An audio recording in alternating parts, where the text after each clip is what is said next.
Hello and welcome to lifeconfident.com. And in today's live stream, I want to carry on a theme that I began in a previous live stream, and that's about problem solving and conflict resolution and taking the first step towards the next stage of your life. If you've created a plan, but something is stopping you from moving on, from beginning that plan. Now, beginning projects, beginning something new and exciting, and especially things that are going to benefit you in the long run, we can have a lot of difficulty actually beginning those things, taking the first step on the journey. And I've done a few live streams now that sort of look at this problem and say, well, why are you not taking the first step?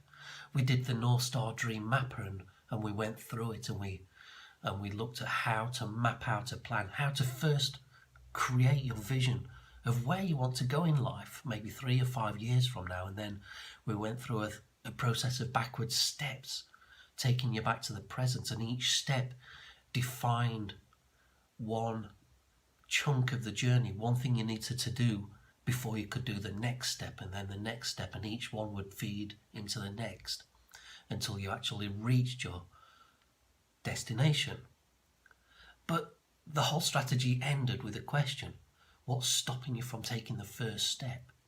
And then we did another live stream about problem solving and how there's 3 ways to deal with a problem.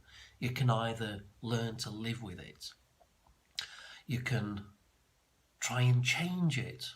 So if you've got a problem with someone else, you can talk to them and try and come to a solution, a resolution, a compromise, some way of learning to live with this person and try and understand each other better. So you're changing a situation or a problem or a conflict. And the third way was to leave the situation, to go around it, to leave it entirely. Now this is a solution that I've taken on a number of occasions when I've been stuck in life and I've not known how to deal with it. And I've made the choice to leave the situation.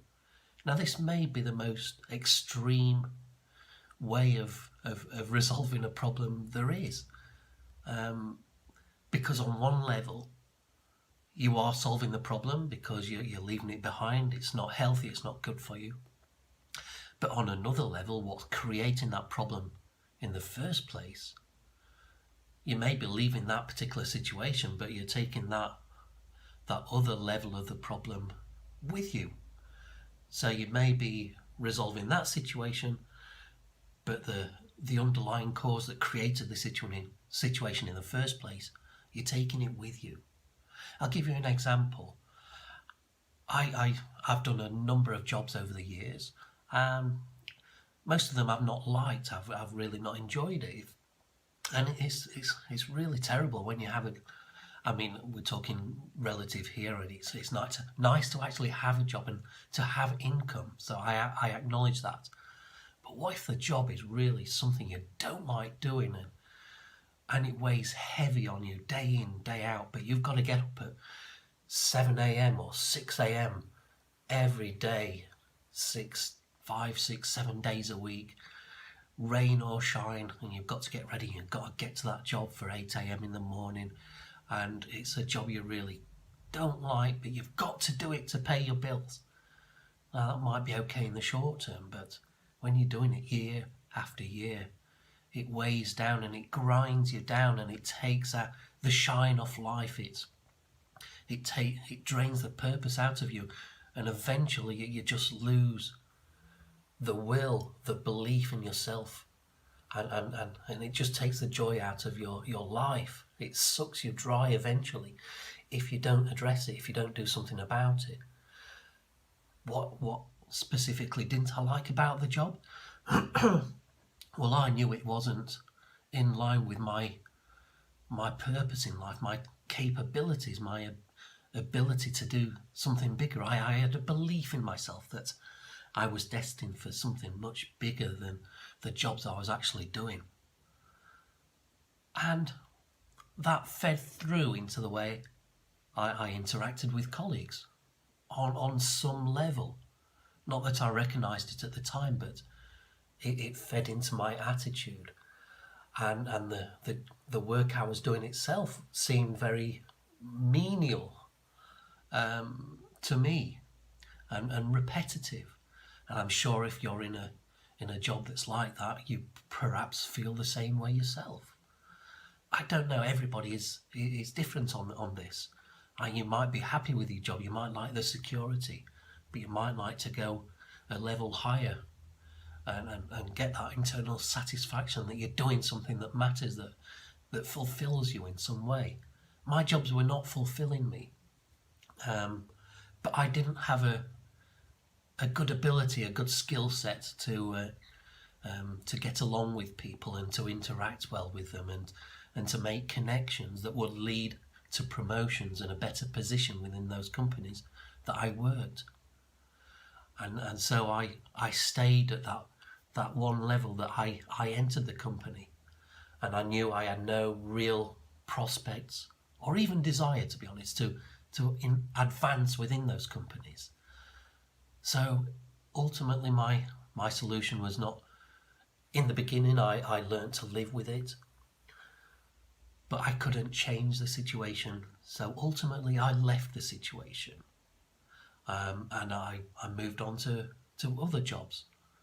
But I was taking my underlying issues with me, and I began another job, and eventually those same beliefs rose to the top and infected the new job that I was in. It's the same with an environment. Maybe you're stuck in an environment that is bad for you, it's toxic, and we've discussed this too on a previous live stream. Maybe you're surrounded by people that look down on you, they don't believe in you, they have low opinions of you because of how you're unable to interact with them, or how you've behaved with them in the past, for instance. So you may be stuck in that toxic environment and people give negative messages at you, and you may feel really isolated, whether it's your home life, whether it's the friend network or colleague network at work, whatever it is. Maybe it's your social life, maybe you go out, but it's an unhealthy sort of environment. You go to the bar and you drink and you attract other people that are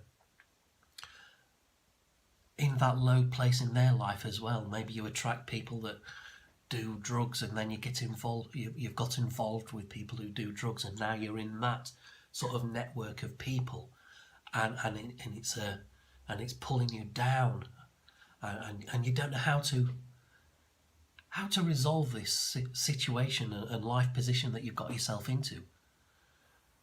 For me, again, my solution was to leave the situation. When it got too bad, I would leave and move on to a new place, a new town, and a new job. But I was always taking my baggage with me. So that's the problem right there that I'm highlighting in one instance. Now I want to introduce you to a method of resolution, conflict resolution, whether it's with other people or whether it's an internal conflict with yourself. And that methodology is called the hierarchy of my mind's going blank, I don't care. I've got it right in front of me here, so that's fine. It's created by Robert Dilts, and it's a hierarchy of intentions, the logical levels. And there's 6 levels of it, and you can Google this. But the whole idea of it is that there's